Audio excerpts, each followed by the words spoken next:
Hi, I'm Dean Bushmiller, and this is Data Classification. If you're not seeing the full version, go to expanding-security.com. You can also get quizzes, badges, and this mind map with all the dynamic links in it. So let's get started. When I look at data classification for my organization, for any organization, we have to realize the business problem here. And the business problem is pretty simple. The employees bear all the burden of the cost.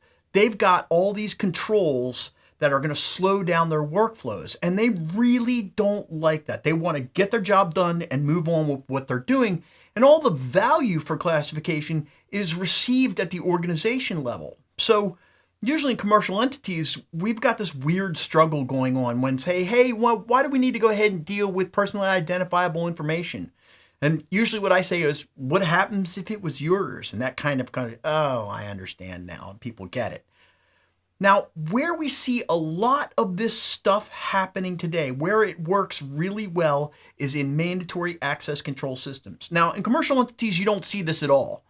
Usually in commercial entities, we don't even talk about the mission requirement being confidentiality, because we don't look at it from a whole mission standpoint. We look at, oh, well, we have to keep that stuff over there private, or research and development, or mergers and acquisitions. We have to keep that little piece of information private. We don't have to worry about our entire system. Mandatory access control says, hey, we've got to enforce that, and we're going to put that in place, and we're going to lock all of that stuff down. Those systems require certain attributes to be set up.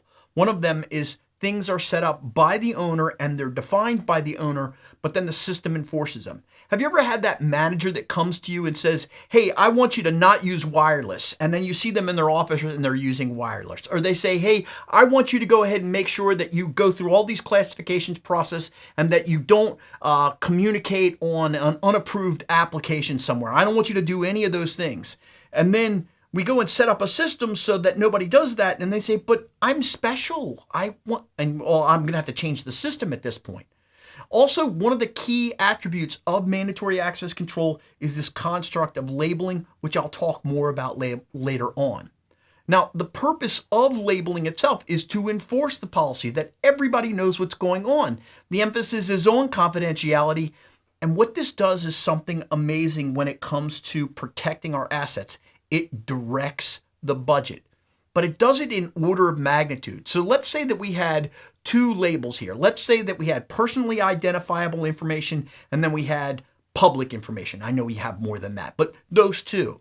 That means that all the personally identifiable information would get like 90% of the budget for the organization for controls, and then all of the rest of our data that's flowing throughout the organization would get 10%.